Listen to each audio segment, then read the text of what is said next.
Hello everyone, स्वागत है हमारे यूट्यूब चैनल गुरु जीवन 0.3 में।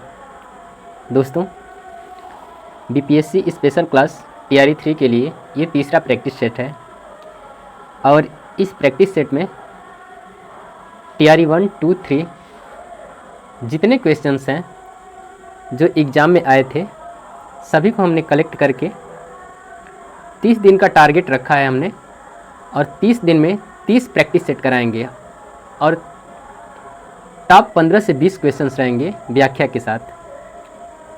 तो चलिए शुरू करते हैं।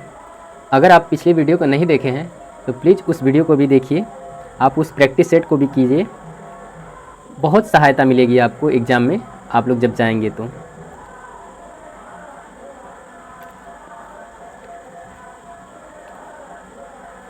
चलिए शुरू करते हैं।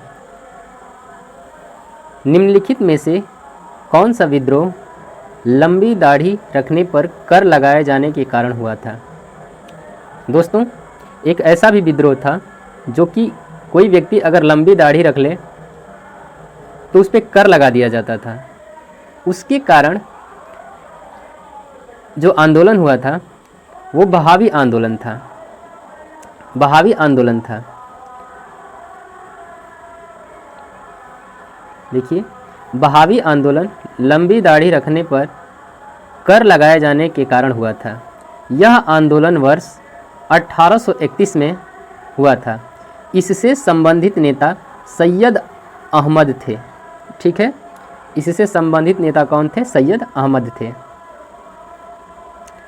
दोस्तों, इन सारे के सारे क्वेश्चंस को आप दिलो दिमाग से पढ़िएगा। ये जितने क्वेश्चंस हैं व्याख्या के साथ हम आप लोगों को बता रहे हैं। ये आपको एग्ज़ाम हॉल में जब आप बैठेंगे तो आपको एहसास होगा कि इन्हीं से क्वेश्चंस बना है। ठीक है, देखिए इससे बाहर कुछ जाएगा नहीं। ठीक है,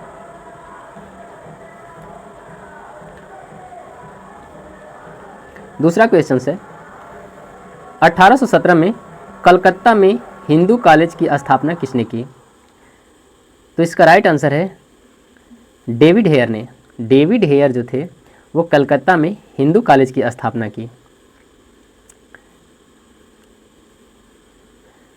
1817 में कोलकाता में हिंदू कॉलेज की स्थापना राम मोहन राय एवं डेविड हेयर ने की थी। याद रखिएगा, अगर पूछ दे कि जो कलकत्ता में हिंदू कॉलेज की स्थापना हुई थी 1817 में, उस समय डेविड हेयर के साथ कौन था, कौन भारतीय था? तो याद रखिएगा दोस्तों, वो थे राम मोहन राय थे, राजा राम मोहन राय थे। ठीक है, नहीं, राम मोहन राय थे। ठीक है, और हिंदू कॉलेज वर्तमान में प्रेसिडेंसी विद्यालय के रूप में जाना जाता है। वर्तमान में इसे प्रेसिडेंसी विद्यालय के रूप में जाना जाता है। ठीक है,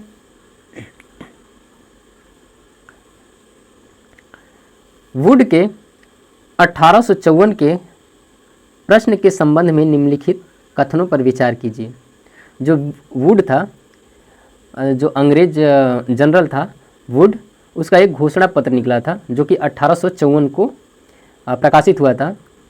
उसका कुछ स्टेटमेंट दिया है, इसमें आपको विचार करना है और सही आंसर देना है। देखिए इसमें क्या क्या था। इसने उच्च अध्ययन के लिए शिक्षा के माध्यम के रूप में अंग्रेज़ों की सिफारिश की। इसने महिला शिक्षा और व्यावसायिक परीक्षण पर जोर दिया। तो इसका राइट आंसर है दोनों, 1 और 2 दोनों। देखिए व्याख्या देखते हैं इसका। वुड के 1854 के प्रश्न पत्र के संबंध में सिफारिश से निम्न थी। अब सिफारिशें कौन कौन सी थी? इसने उच्च अध्ययन के लिए शिक्षा के माध्यम के रूप में अंग्रेजी की सिफारिश की तथा विद्यालय स्तर पर शिक्षा का माध्यम देसी भाषाओं को बनाए जाने का सुझाव दिया। प्रत्येक प्रांत में एक लोक शिक्षा विभाग की स्थापना की। अगर पूछे, क्वेश्चन ऐसे भी बन सकता है कि जो वुड का जो पत्र था वो प्रत्येक प्रांत में किस विभाग की स्थापना की? तो याद रखना दोस्त, वो शिक्षा विभाग की स्थापना की। इसने महिला शिक्षा और व्यावसायिक शिक्षा की आवश्यकता पर बल दिया तथा तकनीकी विद्यालयों एवं अध्यापक प्रशिक्षण संस्थानों की स्थापना की सिफारिश भी की। ठीक है।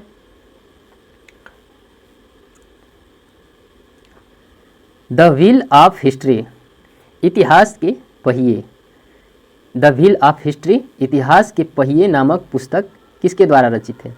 देखो दोस्तों, जितने क्वेश्चंस बन रहे हैं, ठीक है, वो सारे के सारे इंपॉर्टेंट क्वेश्चंस हैं, क्योंकि सारे के सारे बीपीएससी टीआरई 1, 2, 3 में आए हुए हैं। ठीक है। तो इसका राइट आंसर है राम मनोहर लोहिया। राम मनोहर लोहिया जी ने इतिहास के पहिए नामक पुस्तक की रचना की थी। ठीक है। देखिए, अब Ram Manohar Lohia the wheel of history लिखे थे, बाल गंगाधर तिलक गीता रहस्य लिखे थे, और जयप्रकाश नारायण जो थे वो प्रिजन डायरी 1975 में लिखे थे। ठीक है।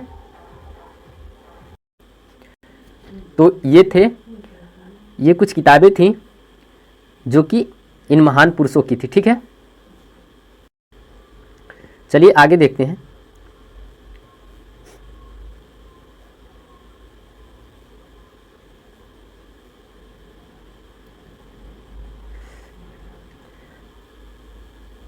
ट्वेंटी है, अब्दुल कलाम आज़ाद के द्वारा किस पत्रिका का संपादन किया गया था?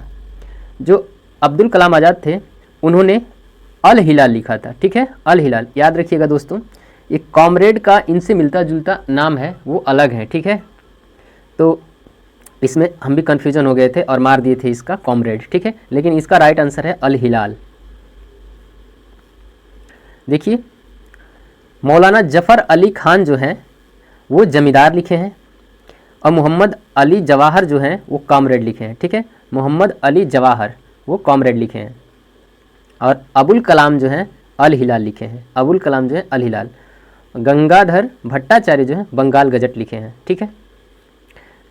देखिए, ये जितने क्वेश्चंस हैं ना, जितने ये पुस्तकें हैं, जितना स्टेटमेंट है, ज़्यादा से ज़्यादा स्टेटमेंट और पुस्तकों के बारे में पूछा गया है। बीपीएससी टीआरई 1, 2, 3 ये जितने परीक्षाएं हुई हैं ना, उनमें ये सारे, देखिए, उन्हीं के सारे क्वेश्चंस हैं, उनसे बाहर एक भी क्वेश्चन हमने नहीं लिया है। ठीक है।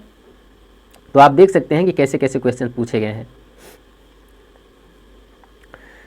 राष्ट्रवादियों के दैनिक समाचार पत्र द इंडियन नेशन का, देखिए, द इंडियन नेशन का प्रकाशन कब प्रारंभ हुआ? तो याद रखिएगा 1931 में।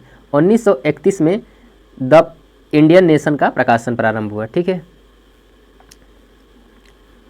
राष्ट्रवादियों के दैनिक समाचार पत्र द इंडियन नेशन का प्रकाशन 1931 में प्रारंभ हुआ था। इसका प्रकाशन पटना से किया जाता था। ठीक है। चलिए आगे देखते हैं। बंगाल व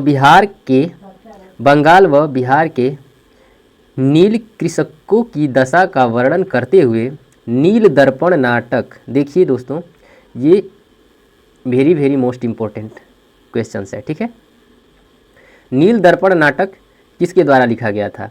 तो याद रखिएगा, ये दीनबंधु मित्र थे, उनके द्वारा नील दर्पण नाटक लिखा गया था। किस पर लिखा गया था इसको देखते हैं। देखिए, नील दर्पण मिश्र बंधु दीनबंधु मित्र की रचना है।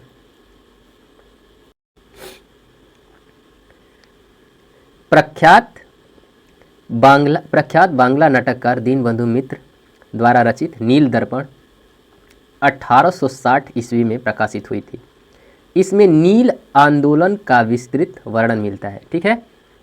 नील दर्पण है, 1860 में इसकी रचना हुई और दीनबंधु मित्र ने लिखा था, और ये किस पे आधारित थी? नील आंदोलन का विस्तृत वर्णन था इसमें। ठीक है।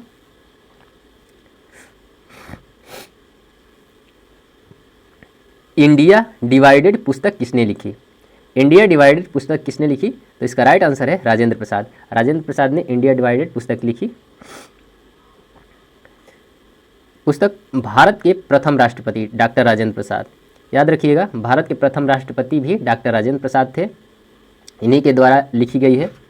जबकि द डिस्कवरी ऑफ इंडिया पुस्तक पंडित जवाहरलाल नेहरू के द्वारा लिखी गई है। ठीक है दोस्तों, भर भर के इससे क्वेश्चंस आए हैं, किताब से और स्टेटमेंट से। ठीक है, और पत्रिका से। यंग इंडिया पत्रिका का संपादन किसने किया? तो यंग इंडिया पत्रिका का संपादन महात्मा गांधी ने किया था। यंग इंडिया पत्रिका का संपादन महात्मा गांधी ने किया था। साप्ताहिक पत्रिका यंग इंडिया का प्रयोग महात्मा गांधी द्वारा अपने विचारधारा, सत्याग्रह और अहिंसा के प्रचार के लिए किया गया था। ठीक है।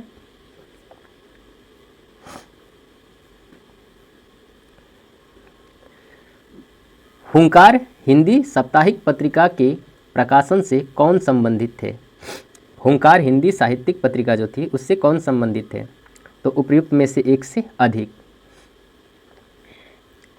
अब देखो,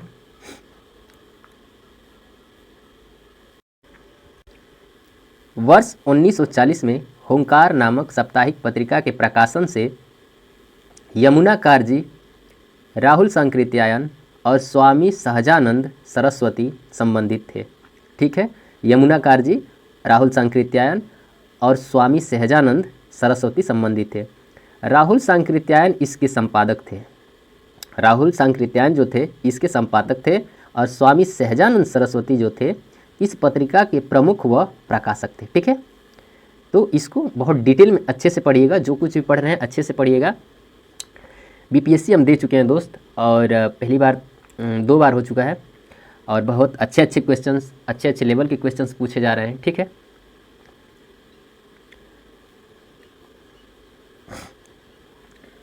Pakistan or the partition of India किसके द्वारा लिखा गया था? तो ये थे डॉक्टर भीमराव अंबेडकर जी। ठीक है, ये डॉक्टर भीमराव अंबेडकर के द्वारा लिखा गया था Pakistan or the partition of India. क्या था इसमें?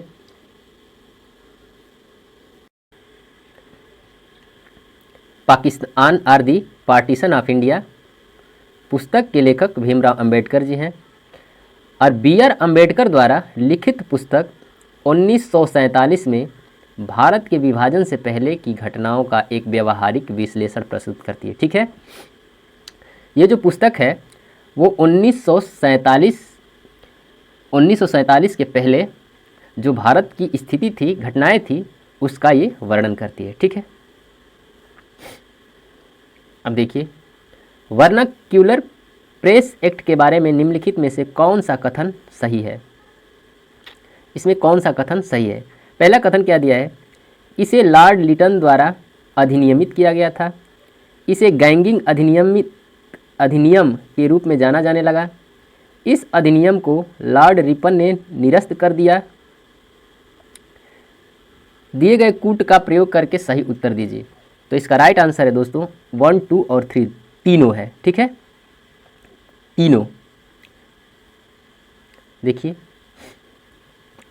वर्नाकुलर प्रेस एक्ट 1878 में लॉर्ड लिटन द्वारा अधिनियमित किया गया था, 1878 में। ठीक है, इसे गैंगिंग अधिनियमित के रूप में जाना जाता है क्योंकि यह अंग्रेजी और अन्य भाषाओं के खबरों के बीच भेदभाव रखता था। इस अधिनियम को लॉर्ड रिपन ने वर्ष 1882 में रद्द कर दिया। इस कानून का लक्ष्य स्थानीय प्रेस को नियंत्रित और विनियमित तथा गैर अंग्रेजी समाचार पत्रों को नियंत्रित करना था। देखो, आप लोगों को कुछ बोरिंग महसूस होगा, ठीक है, लेकिन सच्चाई यही है दोस्त कि ऐसे ही पढ़ना पड़ेगा। ठीक है,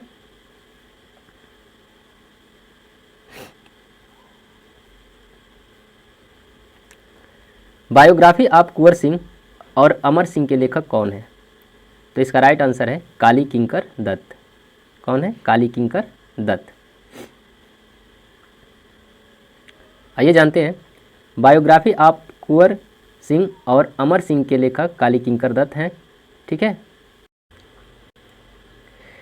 इसका प्रकाशन 1957 में केपी जायसवाल के रिसर्च इंस्टीट्यूट पटना द्वारा किया गया था। कुंवर सिंह जगदीशपुर के परमार राजपूत के परिवार से थे, जो वर्तमान बिहार के भोजपुर जिले का एक हिस्सा है। ठीक है, भोजपुर जिले का एक हिस्सा है। वीर कुंवर सिंह तथा उनके भाई अमर सिंह ने वर्ष 1857 के विद्रोह का नेतृत्व किया था। ठीक है, तो स्टेटमेंट भी पढ़ते चलिएगा। ठीक है, देखिए, इनमें कौन न्यू इंडिया समाचार पत्र से संबंधित थे? तो न्यू इंडिया समाचार पत्र से सुरेंद्रनाथ बनर्जी क्या थे? संबंधित थे। ठीक है, देखिए, नहीं दोस्त, ये थोड़ा गलत हो गया। ये इसमें ये सुरेंद्र नाथ बनर्जी नहीं रहेंगे, इसमें एनी बेसेंट रहेंगे। ठीक है, जब यंग कहे यंग इंडिया तो गांधी जी, और जब न्यू इंडिया कहे नई इंडिया कहे तो एनी बेसेंट। ठीक है,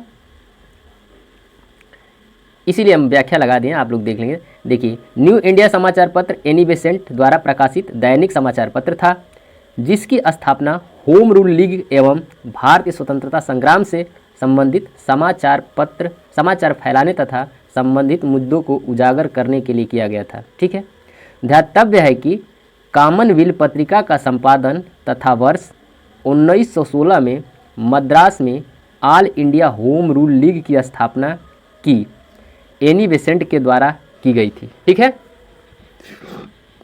ये भी दिया गया है कि होम रूल लीग की स्थापना किसने किया, तो 1916 में एनी बेसेंट द्वारा की गई थी। ठीक है, पुस्तक the beautiful tree indigenous Indian education in the 18th century किसने लिखी, तो वो थे धर्मपाल।